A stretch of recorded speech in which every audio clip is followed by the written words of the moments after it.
Welcome to the News Hour. The U.S. announced today that it's lifting the blockade of the Strait of Hormuz to let ships pass through. Sea traffic there has been at a standstill since nearly the start of the war.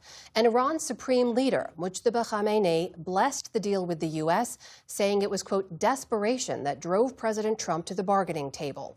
Liz Landers begins our coverage again tonight. First of all, I think the president's peace plan in Iran is already bearing real fruits for the American people. Vice President J.D. Vance, a self-professed skeptic of foreign wars, is now the face of President Donald Trump's tentative agreement to end the war with Iran. Their economy is in absolute dire straits. But in order for them to get any integration into the world economy, they're going to have to show us and verify for us that they are changing their behavior. And that's why the deal is set up in the way that it is. The 14-point Memorandum of Understanding opens the Strait of Hormuz, with the U.S. ending the naval blockade and Iran ensuring pre-war ship movement for 60 days, while lifting sanctions immediately on Iranian oil and petroleum products. It also sets up future talks on the nuclear ambitions of the country, while forcing the Iranian regime to downblend their highly enriched uranium. The agreement was read to reporters yesterday. The White House has yet to release the text. The United Nations nuclear watchdog welcomed the interim agreement today.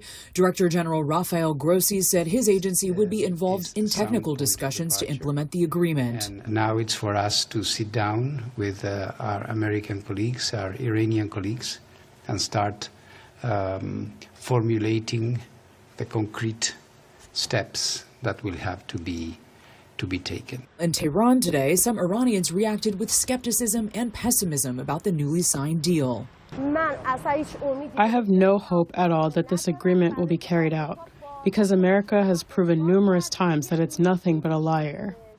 A sentiment echoed by Israelis today. I honestly don't know much about it. I just know that it doesn't stop the war, and it doesn't stop the hate, and it sucks for me because I really believed in Trump and I believed that he would end the war. But Israel and Hezbollah, neither a party to the agreement, present a potential stumbling block on the ground in Lebanon. The Memorandum of Understanding says that Lebanon is included in the ceasefire. But today's attacks killed at least 3 people in southern Lebanon, according to Lebanon's state news agency. Iran has said continued Israeli attacks would breach the agreement. The angry denunciations of the deal from Israeli leaders drew unusually sharp criticism from Vice President Vance. If I was in the cabinet of the Israeli government, I might not be attacking the only powerful ally that I have anywhere left in the entire world. More shifting rhetoric on one of America's strongest allies that reflects a White House where broader messaging is apparently malleable. In February, the day the war began, President Trump's view on Iran's missiles was clear. We are going to destroy their missiles and raise their missile industry to the ground. It will be totally, again, obliterated. And then just yesterday, I'm saying that if other countries have them, it's a little bit unfair for them not to have some. In March, the president originally suggested that regime change was an objective and the Iranian people could take control of their government. But we've had regime change. If you look already, we're dealing with different people than anybody's dealt with before. It's a whole different group of people. So I would consider that regime change. But on Tuesday, he said, now, you talk about regime change. I never cared about regime change. It's never a part. And the administration has lowered expectations about what happens to the Iranian stockpile of highly enriched uranium, initially saying, we have to take that I call it the nuclear dust, right? But we have to take that nuclear dust. We're going to take it.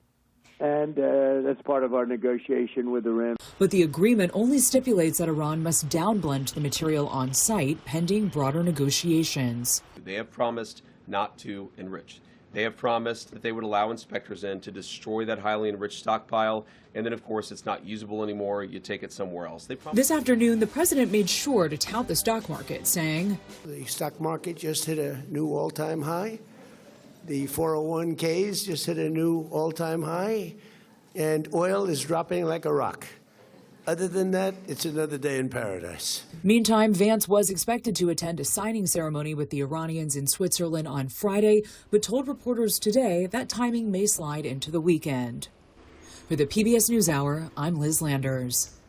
Support journalism you trust. Support PBS News. Donate now, or even better, start a monthly contribution today.